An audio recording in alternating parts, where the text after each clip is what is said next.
Hello दोस्तों, कैसे हो आप सबके सब। आज हम बात करने वाले हैं परीक्षा धाम के एमपीजीके की बुक के भाग 3 की। तो चलिए शुरुआत करते हैं राष्ट्रीय उद्यान एवं अभयारण्य में अंतर से। राष्ट्रीय उद्यानों में मानवीय क्रियाकलाप प्रतिबंधित होते हैं। अभयारण्यों में मानवीय क्रियाकलापों की अनुमति होती है। यहाँ पशु चराई पूर्णतः प्रतिबंधित होती है। यहाँ पशु चराई पर प्रतिबंध नहीं होता। सामान्यतः आरक्षित वनों में पाए जाते हैं। सामान्यतः संरक्षित वनों में पाए जाते हैं, मतलब नेशनल पार्क आरक्षित वनों में पाए जाते हैं सामान्यतः। और जो वाइल्ड लाइफ सेंचुरी होती है या वन्य जीव अभयारण्य होते हैं वो संरक्षित वनों में पाए जाते हैं। अब बात करते हैं मध्य प्रदेश के राष्ट्रीय उद्यानों की। आप मैप देख सकते हैं जिससे आपकी अंडरस्टैंडिंग ज़्यादा बेटर होगी कि कहाँ पर कौन सा राष्ट्रीय उद्यान स्थित है। वर्तमान में मध्य प्रदेश में 11 राष्ट्रीय उद्यान हैं। इन राष्ट्रीय उद्यानों को 2 भागों में बांटा जा सकता है। पहला भाग है प्रोजेक्ट टाइगर राष्ट्रीय उद्यान, दूसरा भाग है अन्य राष्ट्रीय उद्यान, अर्थात जिनमें टाइगर प्रोजेक्ट नहीं लागू है। तो प्रोजेक्ट टाइगर राष्ट्रीय उद्यान कौन कौन से हैं उनको देख लेते हैं। कान्हा-किसली, पेंच, बांधवगढ़, पन्ना, सतपुड़ा, संजय डुगरी। अन्य राष्ट्रीय उद्यानों में माधव जीवाश्म राष्ट्रीय उद्यान, डायनासोर राष्ट्रीय उद्यान, वन विहार, कुनो पालमपुर। प्रोजेक्ट टाइगर कार्यक्रम, इसकी शुरुआत 1973 में भारत सरकार ने की थी। मध्य प्रदेश में इस कार्यक्रम की शुरुआत 1974 में कान्हा-किसली राष्ट्रीय उद्यान में की गई। मध्य प्रदेश में बाघों की अधिकता या बाघों की संख्या अधिक होने के कारण इसे टाइगर स्टेट कहा जाता है। पूरे देश में सर्वाधिक बाघ मध्य प्रदेश में ही पाए जाते हैं। बाघ रिपोर्ट 2018 की बात कर लेते हैं। राज्य और बाघों की संख्या, मध्य प्रदेश में कुल 526 बाघ पाए जाते हैं। दूसरे स्थान पर है कर्नाटक जिसमें 524 बाघ हैं। तृतीय स्थान पर है उत्तराखंड जिसमें 442 बाघ पाए जाते हैं। अब बात करते हैं कान्हा-किसली राष्ट्रीय उद्यान की। यह मंडला बालाघाट जिलों में स्थित है। मध्य प्रदेश का पहला राष्ट्रीय उद्यान है। क्षेत्रफल की दृष्टि से मध्य प्रदेश का सबसे बड़ा राष्ट्रीय उद्यान है। इसका कुल क्षेत्रफल है 940 वर्ग किलोमीटर। इसको 1933 में वन्यजीव अभयारण्य, 1955 में राष्ट्रीय उद्यान व 1974 में प्रोजेक्ट टाइगर में शामिल किया गया। यहाँ बंजर, होलो, सुपर्ण नदियाँ प्रवाहित होती हैं।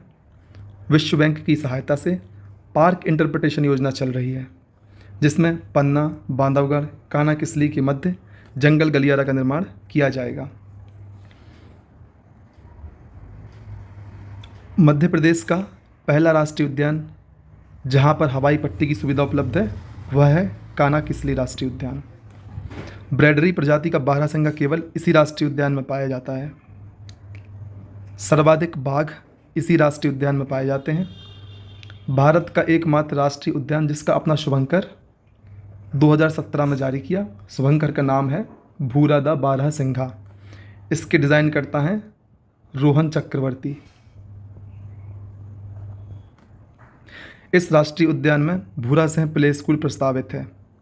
तेलंगाना की संस्था LACONES की 2019 की रिपोर्ट के अनुसार कान्हा-किसली के बाघों के शरीर में मेटाबोलाइट नामक केमिकल पाया जाता है जिस कारण बाघ अत्यधिक तनाव में रहते हैं।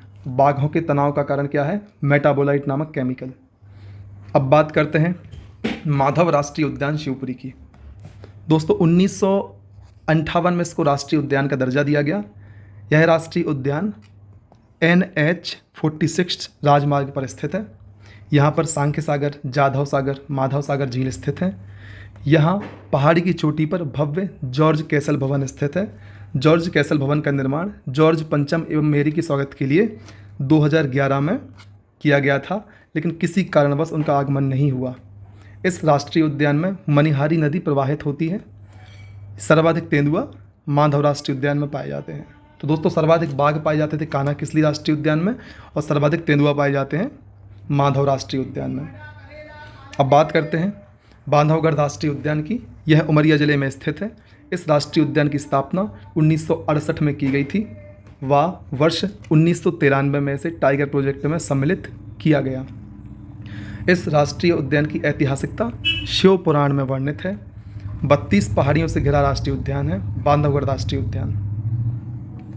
बघेल राजाओं की शिकार स्थली रही है। बाघों का अधिक घनत्व होने के कारण इसकी तुलना रणथंभौर राष्ट्रीय उद्यान से की जाती है। इस राष्ट्रीय उद्यान से चरणगंगा नदी प्रवाहित होती है। यहाँ जंगली भैंसों का संरक्षण भी होता है। इसी राष्ट्रीय उद्यान में संस्कृत अभिलेख स्थित है। इस राष्ट्रीय उद्यान में बांस की अधिक प्रजातियां पाई जाती हैं। बांस की सर्वाधिक प्रजातियां पाई जाती हैं। पेंच राष्ट्रीय उद्यान की बात करते हैं। यह सिवनी, छिंदवाड़ा एवं नागपुर 3 जिलों में फैला हुआ है। 1975 में राष्ट्रीय उद्यान तथा 1992 में प्रोजेक्ट टाइगर में शामिल किया गया। इसका अन्य नाम इंदिरा प्रियदर्शनी है। रुडयार्ड किपलिंग की पुस्तक जंगल बुक की परिकल्पना यहीं से की गई थी, इसलिए पेंच राष्ट्रीय उद्यान को मोगली लैंड भी कहा जाता है। इसके बीचों बीच से पेंच व हर्री नदी प्रवाहित होती है। इसका वर्णन अकबरनामा में मिलता है। दोस्तों, अब हम बात करते हैं वन विहार राष्ट्रीय उद्यान की, जो भोपाल में स्थित है। 1979 में राष्ट्रीय उद्यान बनाया गया।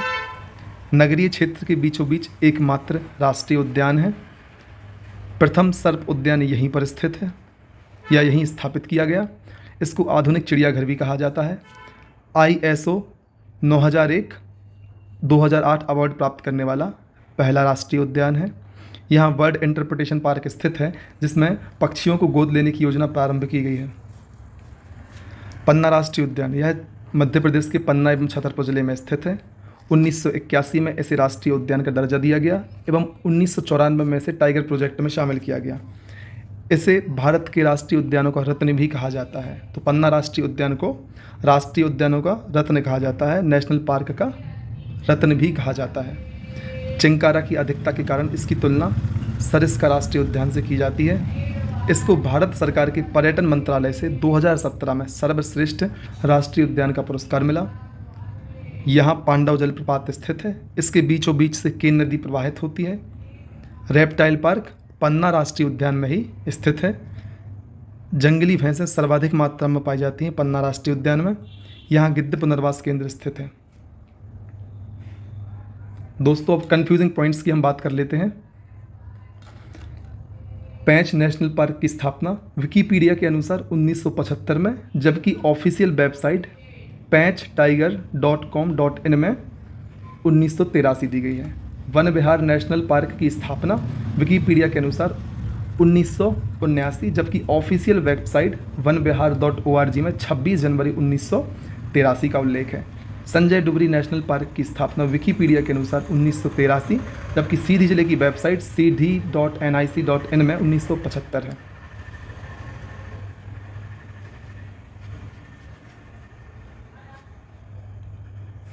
दोस्तों, बात करते हैं सतपुड़ा राष्ट्रीय उद्यान की। इसकी स्थापना 1981 में की गई। 1999 में से प्रोजेक्ट टाइगर में शामिल किया गया। इसके बीचों बीच से देनवा नदी प्रवाहित होती है। इसमें सर्वाधिक कृष्णमृग एवं गौर पशु पाया जाता है। यह पचमढ़ी बायोस्फीयर रिजर्व में शामिल है। हाल ही में महुआ का वृक्ष चर्चा में रहा, जो इसी राष्ट्रीय उद्यान का भाग है। संजय डुबरी राष्ट्रीय उद्यान, यह सीधी छत्तीसगढ़ एवं सरगुजा में विस्तृत है। इसे 1981 में राष्ट्रीय उद्यान एवं 2008 में प्रोजेक्ट टाइगर में शामिल किया गया। छत्तीसगढ़ में इसका नाम गुरु घासीदास राष्ट्रीय उद्यान है। प्रमुख पर्यटनीय स्थल कन्हैयादाह जलप्रपात एवं रामदाह कुंड संजय डुबरी राष्ट्रीय उद्यान में ही स्थित है। इस राष्ट्रीय उद्यान से बनास नदी प्रवाहित होती है। जीवाश्म राष्ट्रीय उद्यान डिंडोरी, वर्ष 1983 में डिंडोरी जिले के घोघवा नामक गांव में मध्य प्रदेश के पहला जीवाश्म राष्ट्रीय उद्यान की स्थापना की गई। यह मध्य प्रदेश का सबसे छोटा राष्ट्रीय उद्यान है, जिसका क्षेत्रफल है 0.27 वर्ग किलोमीटर। यह भारत का दूसरा सबसे छोटा राष्ट्रीय उद्यान है। भारत में जीवाश्म अध्ययन के पिता अशोक साहनी को कहा जाता है। डायनासोर जीवाश्म राष्ट्रीय उद्यान धार, यह 2010 में बनाया गया। यहाँ पर डायनासोर के अंडे के जीवाश्म रखे गए हैं। यहाँ पर जोवट नदी प्रवाहित होती है। कुनो पालपुर राष्ट्रीय उद्यान श्योपुर 2018 में से राष्ट्रीय उद्यान का दर्जा दिया गया। ऐसा भी है। खंडवा में पोस्टेड चयनित अभ्यर्थी प्रशांत गुप्ता का कहना है कि ओमकारेश्वर नाम का कोई नेशनल पार्क नहीं है, साथ ही यह वन विभाग के आंकड़ों में भी उपलब्ध नहीं है, यह केवल पुस्तकों एवं इंटरनेट पर वर्णित है।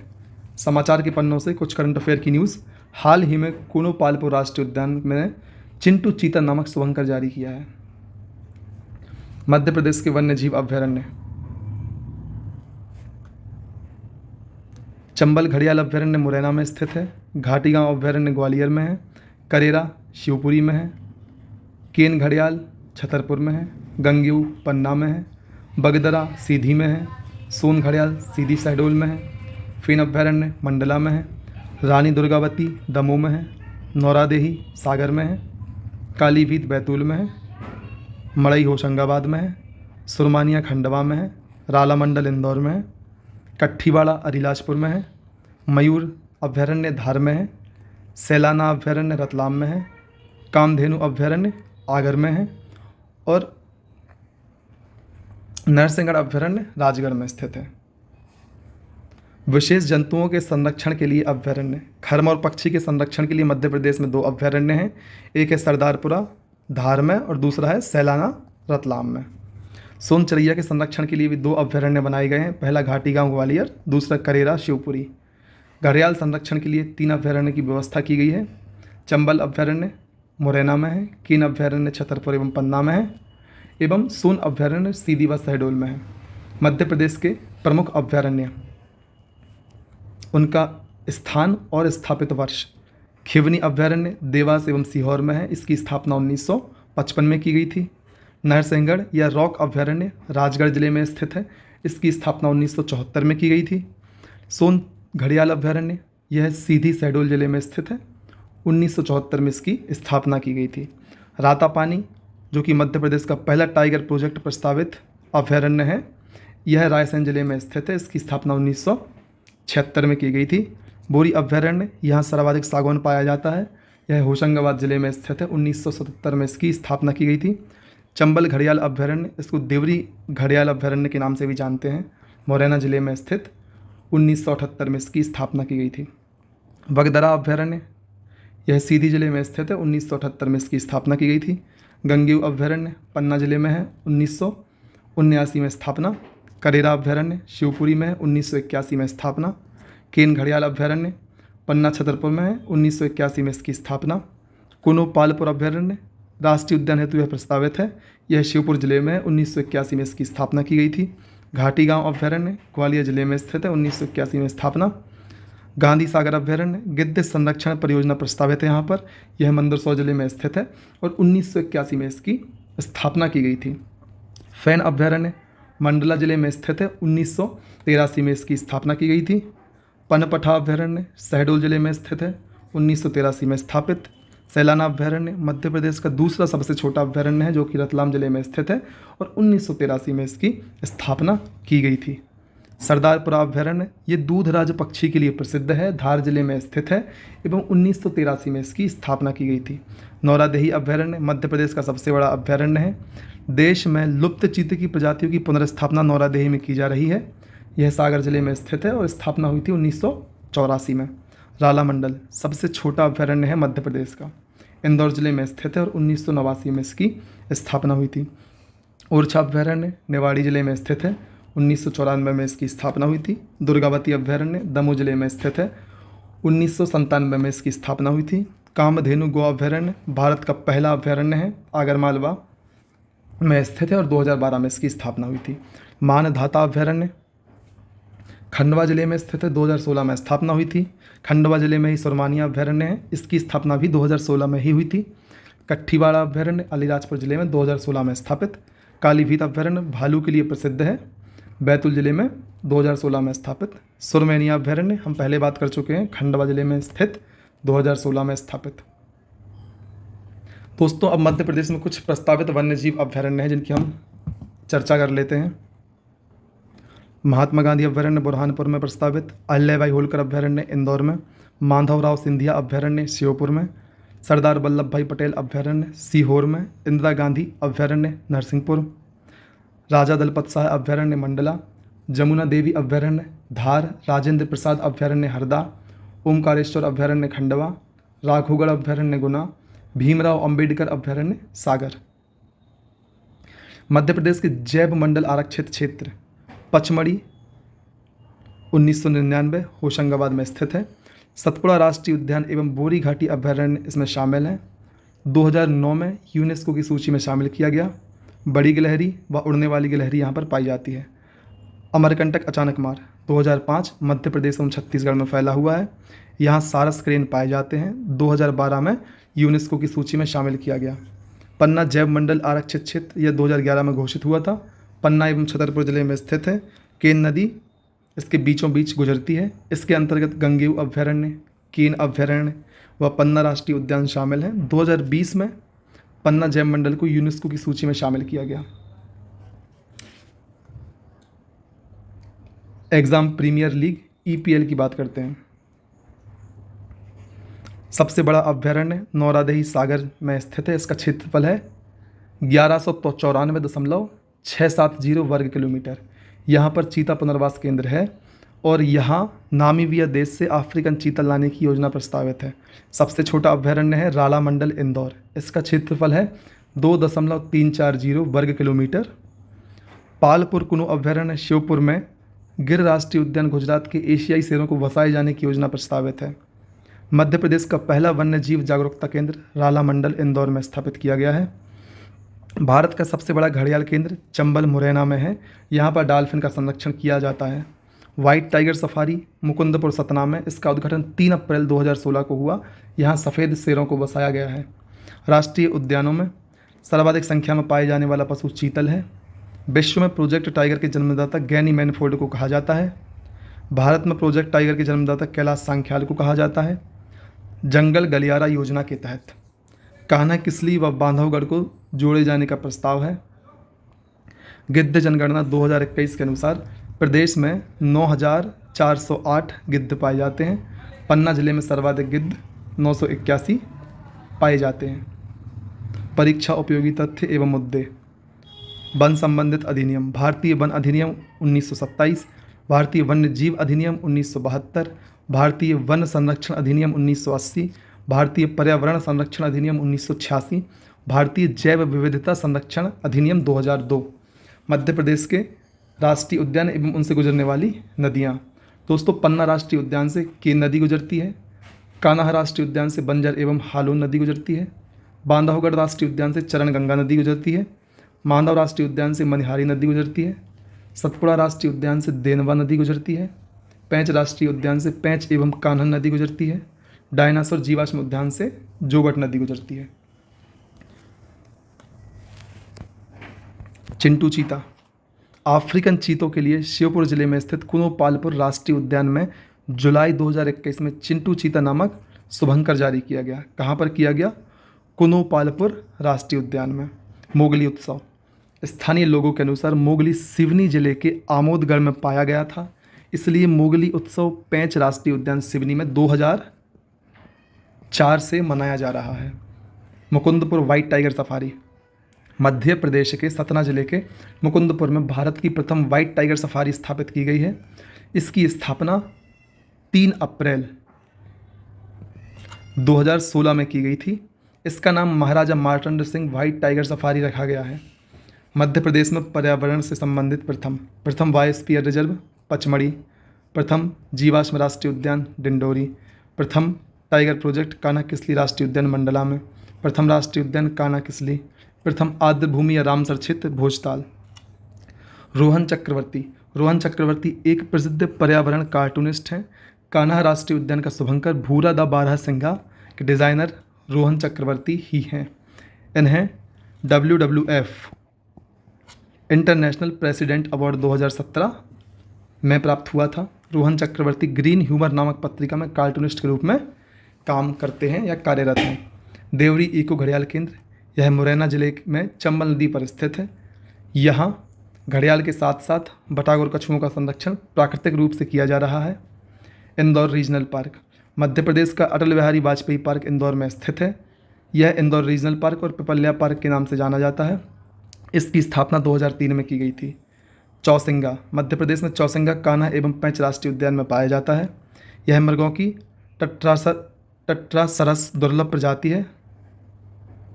भारत में यह भारत नेपाल सीमा पर देखने को मिलती है। अब बात करते हैं मध्य प्रदेश की जलवायु की। मध्य प्रदेश को उत्तर का मैदान, मालवा का पठार, नर्मदा घाटी क्षेत्र, विंध्य सतपुड़ा पर्वतीय क्षेत्र में विभाजित किया गया है। उत्तर के मैदान में गर्मी में अधिक गर्मी और ठंडी में अधिक ठंड पड़ती है। यहाँ की जलवायु विषम जलवायु है। विंध्य सतपुड़ा पर्वतीय क्षेत्र में गर्मी में साधारण गर्मी एवं ठंडी में अधिक ठंडी पड़ती है। नर्मदा घाटी क्षेत्र में गर्मी में अधिक गर्मी और ठंडी में साधारण ठंडी पड़ती है। मालवा के पठार में गर्मी में साधारण गर्मी और ठंडी में साधारण ठंड पड़ती है। तो यहाँ की जलवायु समशीतोष्ण प्रकार की जलवायु है। अब मध्य प्रदेश की जलवायु, दो घटक, मौसम और जलवायु। मौसम, वायुमंडल में अल्पकालीन परिवर्तन को मौसम कहते हैं और वायुमंडल में दीर्घकालीन परिवर्तन को जलवायु कहते हैं। मध्य प्रदेश की जलवायु को दो भागों में बांट के देखा जा सकता है, उष्णकटिबंधीय मानसूनी जलवायु और महाद्वीपीय जलवायु। उष्णकटिबंधीय मानसूनी जलवायु मध्य प्रदेश से कर्क रेखा के गुजरने के कारण, और महाद्वीपीय जलवायु मध्य प्रदेश के भूआवेष्टित राज्य होने के कारण। मध्य प्रदेश जलवायु क्षेत्र एक नज़र में। जलवायु क्षेत्र ग्रीष्म ऋतु और शीत ऋतु। उत्तर का मैदान विषम जलवायु, ग्रीष्म ऋतु में अधिक गर्म एवं शीत ऋतु में अधिक ठंडा। मालवा का पठार सम जलवायु, अर्थात ग्रीष्म ऋतु में सामान्य गर्मी और शीत ऋतु में सामान्य ठंडी। विंध्य सतपुड़ा पर्वतीय क्षेत्र ग्रीष्म ऋतु में सामान्य गर्म, शीत ऋतु में अधिक ठंडा। नर्मदा घाटी क्षेत्र ग्रीष्म ऋतु में अधिक गर्म और शीत ऋतु में सामान्य ठंडा।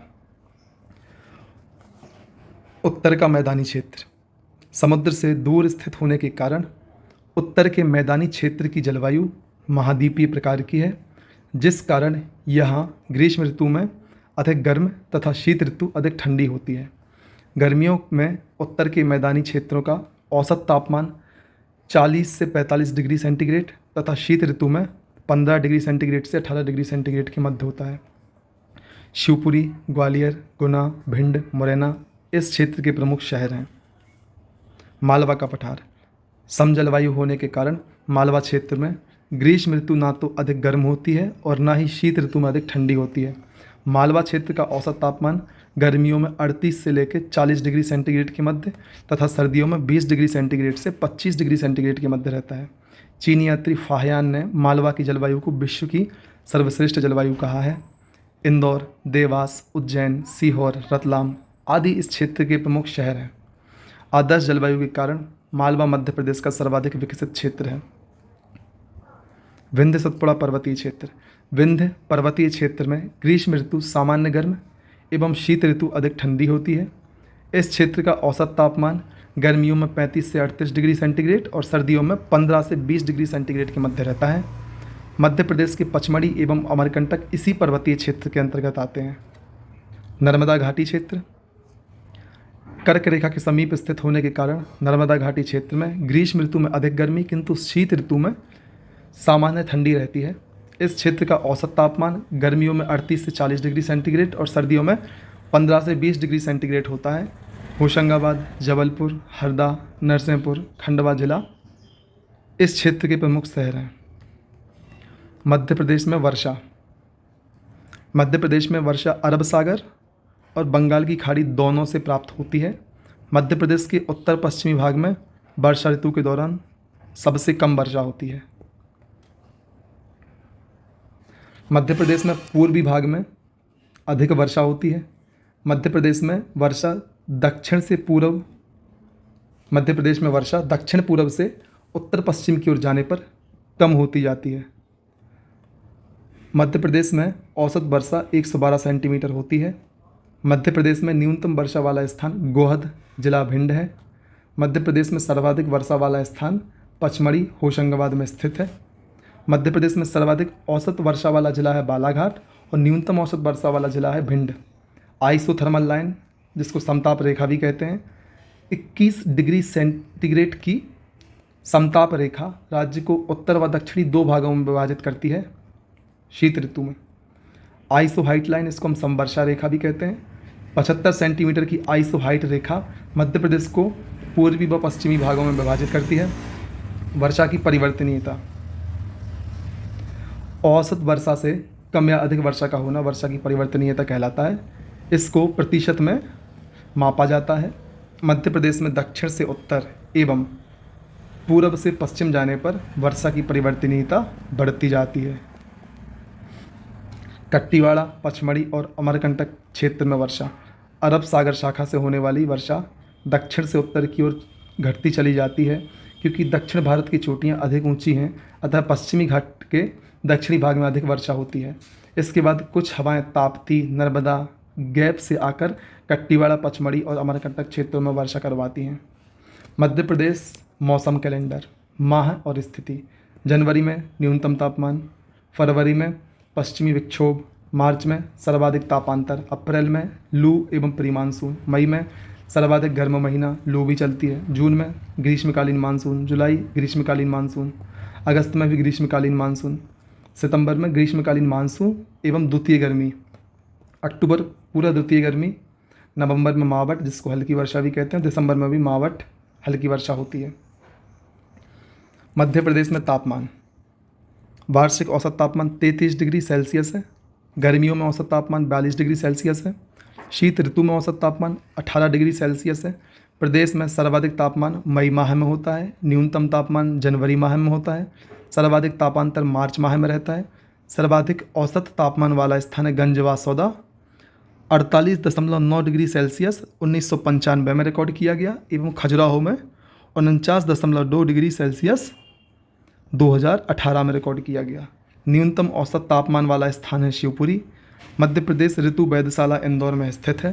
सितंबर अक्टूबर माह में पड़ने वाली गर्मी को द्वितीय गर्मी कहते हैं। मध्य प्रदेश में वार्षिक तापांतर उत्तरी क्षेत्र में अधिक रहता है।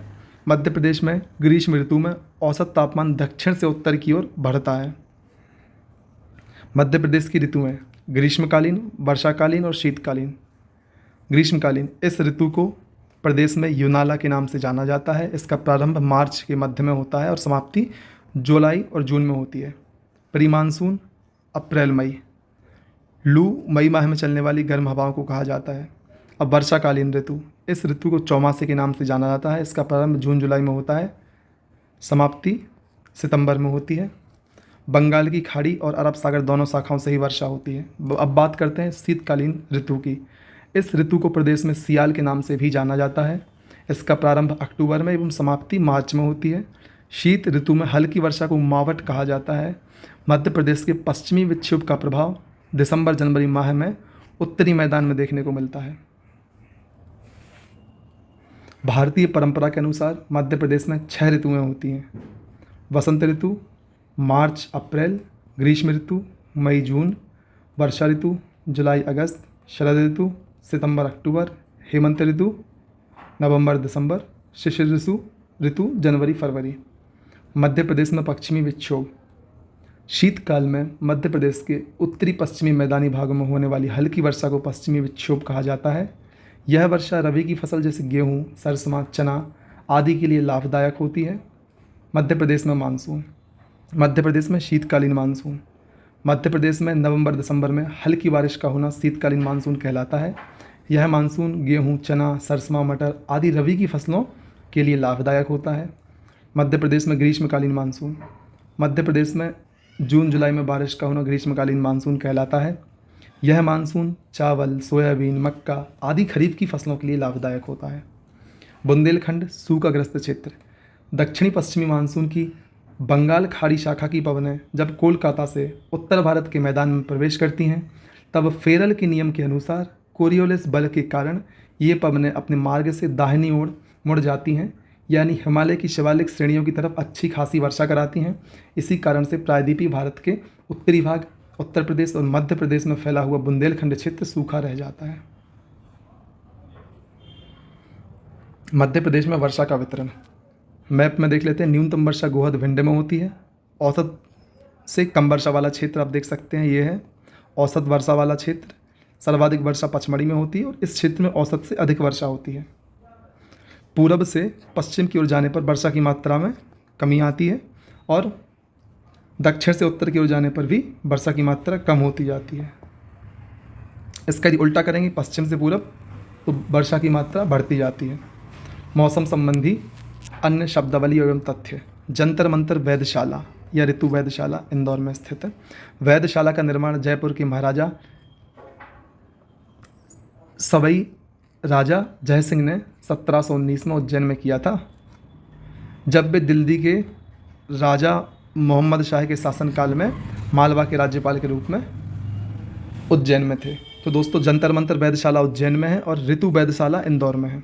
मावठ मध्य प्रदेश में शीत ऋतु में होने वाली हल्की वर्षा को मावठ कहते हैं। 21 जून को कर्क रेखा पर सूर्य सीधे चमकने से उत्तरी गोलार्ध में सर्वाधिक सूर्य किरणें प्राप्त होती हैं। चूँकि मध्य प्रदेश से कर्क रेखा गुजरती है इसलिए मध्य प्रदेश में सर्वाधिक सूर्य किरणें 21 जून को प्राप्त होती हैं। ताप लहर या लू प्रायः ग्रीष्म ऋतु में उत्तर भारत में चलने वाली गर्म स्थानीय हवा है। वायु के संपर्क में आने से जब शरीर का तापमान 40 डिग्री सेंटीग्रेड या सेल्सियस या उससे अधिक होने की संभावना हो तो ऐसी वायु को लू कहा जाता है।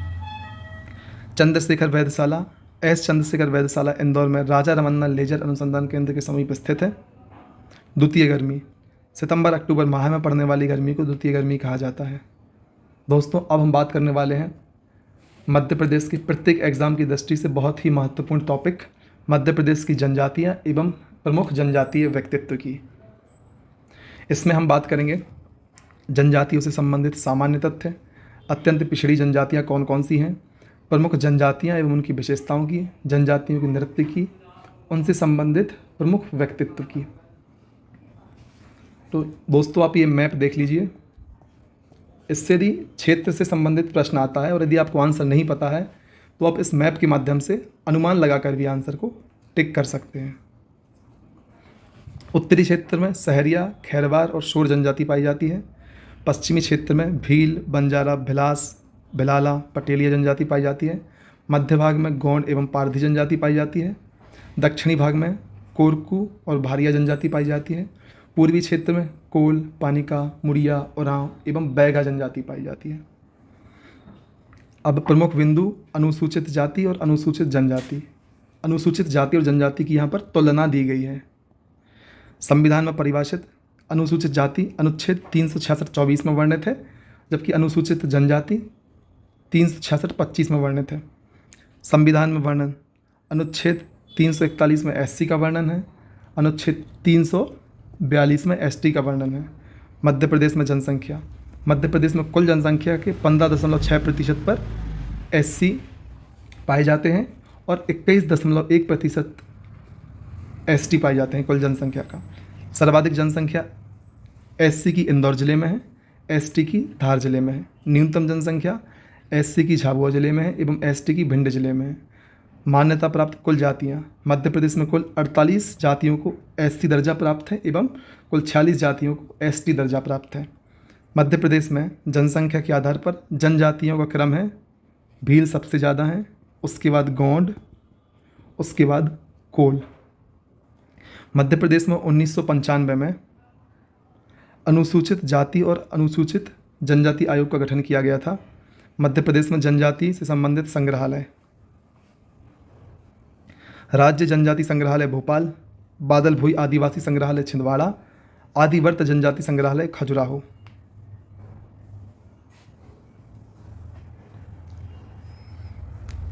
सहरिया जनजाति श्योपुर, ग्वालियर, शिवपुरी जिलों में पाई जाती है।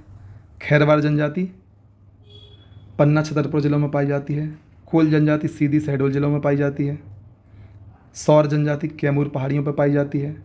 बैगा जनजाति मंडला, डिंडोरी, बालाघाट में पाई जाती है। भील जनजाति धार, झाबुआ, अलीराजपुर में पाई जाती है। कोरकू जनजाति खंडवा, बैतूल में पाई जाती है। पारधी जनजाति रायसेन में पाई जाती है और भारिया जनजाति पातालकोट, छिंदवाड़ा के आसपास पाई जाती है। अब बात करते हैं भील जनजाति की। विस्तार पश्चिमी मध्य प्रदेश, मालवा व निमाड़ क्षेत्र, धार, झाबुआ, अलीराजपुर। उपजातियाँ हैं पटालिया, बरेला, भिलाला, उजला, तड़वी। विवाह एवं उत्सव को भगोरिया बोलते हैं। प्रमुख देवता हैं राजपंथा एवं भिलाला। प्रमुख नृत्य है भगोलिया। विशेष, मध्य प्रदेश और भारत की सबसे बड़ी जनजाति जनसंख्या के आधार पर है। इनकी झूम कृषि को चिमाता कृषि के नाम से जाना जाता है। इनका प्रिय पदार्थ ताड़ी व रबड़ी है। ये गहना प्रिय जनजातियाँ हैं। द भील पुस्तक के लेखक टीवी नायक हैं। नंदना प्रिंट के कपड़े का भील जनजाति अधिक प्रयोग करती है। गवरी नाट्य भीलों का प्रमुख लोक नाट्य है। इतिहासकार कर्नल टॉड ने भीलों को वनपुत्र व इतिहासकार टालमी ने तीरंदाज कहा। मध्य प्रदेश के अलीराजपुर के भील की प्रमुख कला पंजादरी है, जिसे जीआई टैग या भौगोलिक संकेतक के रूप में शामिल करना प्रस्तावित है। वेणेश्वर मेला को भीलों का कुंभ कहा जाता है। यह मेला राजस्थान में आयोजित किया जाता है। पिथौरा भीलों की प्रसिद्ध चित्रकला है, जिसके प्रमुख चित्रकार पेमा फत्या हैं। भगोरिया उत्सव मालवा क्षेत्र के 20 स्थानों पर होली के समय 7 दिन के लिए आयोजित होता है। इसमें क्रमशः 3 चरण गुलारिया, गोल गधेड़ो व उजारिया होते हैं। गौंड जनजाति विस्तार, इस जनजाति का विस्तार नर्मदा घाटी के दोनों ओर मिलता है। विवाह पद्धति दूध लौटा व लमसेना। लमसेना में लड़के द्वारा लड़की के घर सेवा देने के उपरांत पठौनी विवाह प्रचलित है। प्रमुख देवता बड़ा देवता नारायण देव लोहासुर। लोहासुर आगरिया के देवता हैं। प्रमुख नृत्य सैला, गैंडी, कर्मा, गोंचो। गौण जनजाति का वर्गीकरण व्यवसायिक आधार पर और संपत्ति के आधार पर। व्यवसायिक आधार पर 4 भागों में विभाजित है। प्रधान पूजा पाठ करने वाले गौण, ओझा तांत्रिक कार्य करने वाले, आगरिया लोहे का कार्य करने वाले, सोलाहस बढ़ई का काम करने वाले। संपत्ति के आधार पर 2 भागों में विभाजित हैं, राजगौण और धुरगौण। राजगौण सर्वाधिक संपत्ति वाले, धुरगौण कम संपत्ति वाले।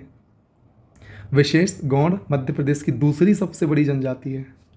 मध्य प्रदेश में क्षेत्रफल आधारित सबसे बड़ा जनजाति समूह है गौंड। 2019 में गोंडी भाषा को मध्य प्रदेश पाठ्य पुस्तक निगम में शामिल किया गया है। इनका मोहल्ला टोला कहलाता है। ये गुदना प्रिय जनजाति है, मतलब हाथ में गुदना बनवा के रखते हैं। हाथ मतलब संपूर्ण शरीर में। मड़ई इनका प्रमुख त्यौहार है। कोल जनजाति, इनका विस्तार सीधी, सिंगरौली, शहडोल के आसपास के क्षेत्र में है। उपजातियाँ रोहिया, रोतेले, भवतिया, रेवरिया। विवाह पद्धति हिंदू प्रथा के अनुसार। प्रमुख देवता ठाकुरदेव एवं सूर्यदेव। प्रमुख नृत्य है कोल दहका। विशेष, कोल मध्य प्रदेश की तीसरी सबसे बड़ी जनजाति है। कोल की पंचायत को गोहिया कहा जाता है। पंचायत के मुखिया को मुकद्दम कहा जाता है। इनकी अर्थव्यवस्था कोयला की खानों पर निर्भर है। रामायण काल की शबरी कोल जनजाति की थी। सहरिया जनजाति उत्तरी मध्य प्रदेश के शिवपुर, ग्वालियर, शिवपुरी क्षेत्र के आसपास पाई जाती है। विवाह पद्धति इनकी भी हिंदू की प्रथा के अनुसार है। प्रमुख देवता तेजाजी, सीता माता, भैरवदेव। प्रमुख नृत्य लहंगी, रागनी, दुलदुल घोड़ी।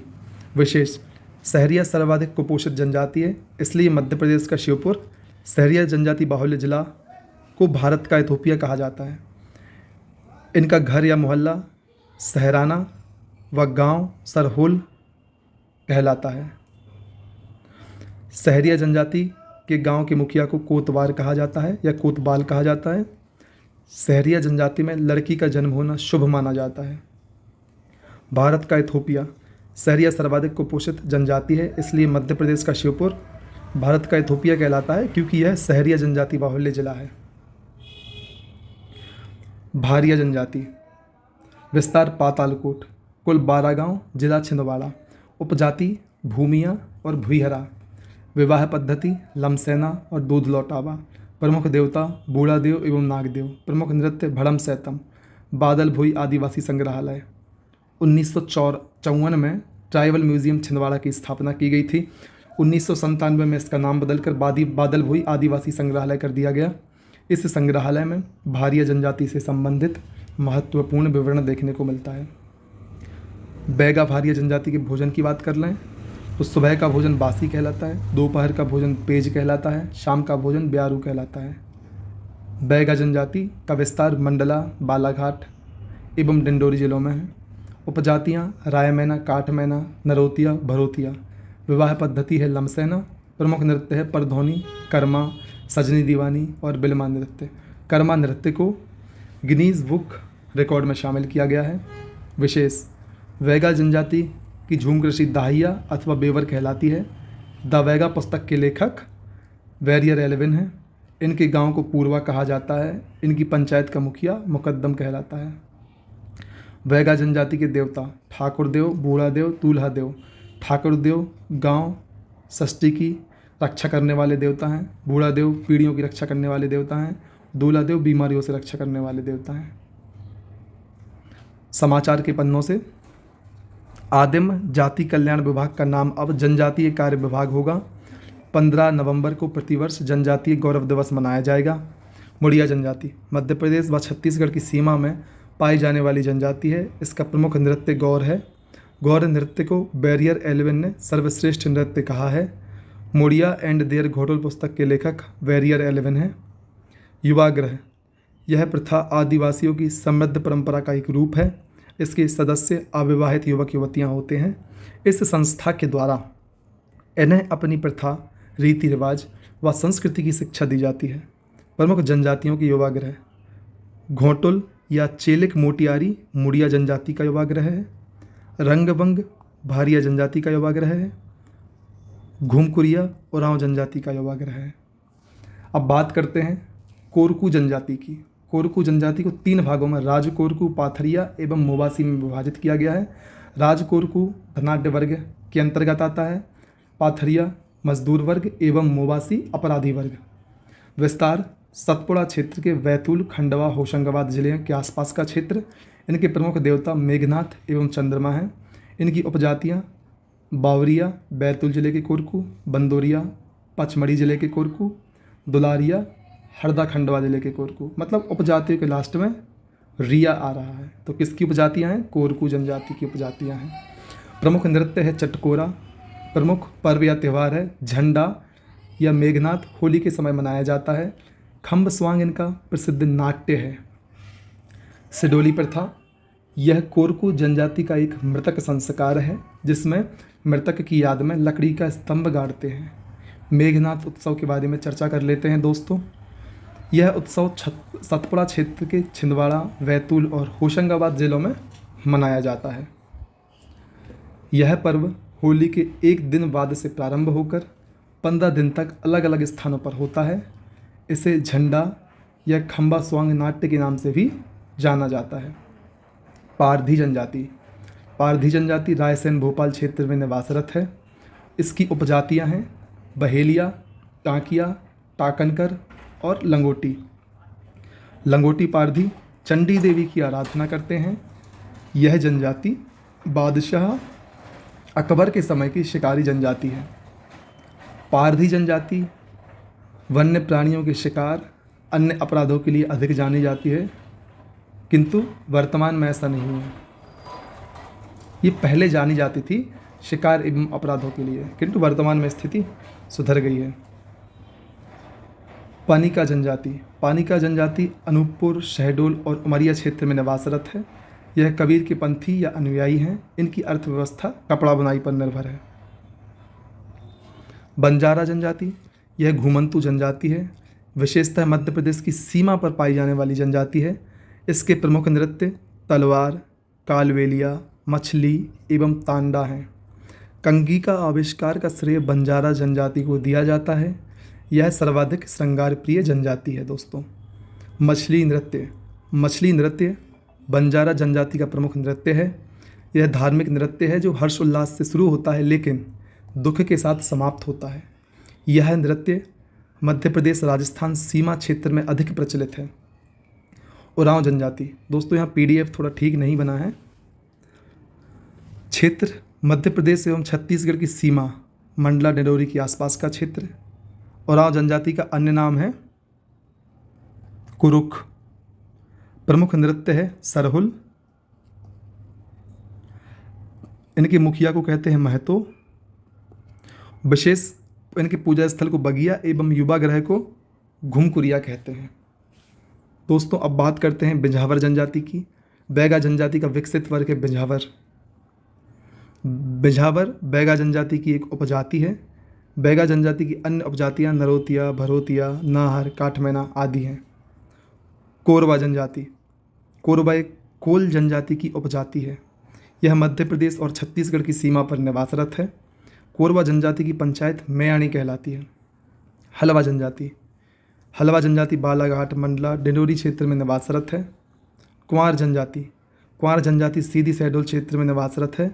इसका प्रमुख नृत्य वार है। खैरवार जनजाति, ये कत्था बनाने वाली जनजाति है। इसका विस्तार ग्वालियर, शिवपुरी व कैमूर पहाड़ी खरियाग पर है।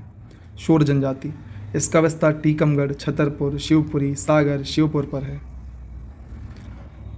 जनजातीय नृत्य, बैगा जनजाति द्वारा किए जाने वाले प्रमुख नृत्य कर्मा परधौनी, रीना बिल्मा, सजनी दीवानी। दोस्तों आप लोग एक साथ याद करिएगा, कर्मा परधौनी, रीना बिल्मा, सजनी दीवानी।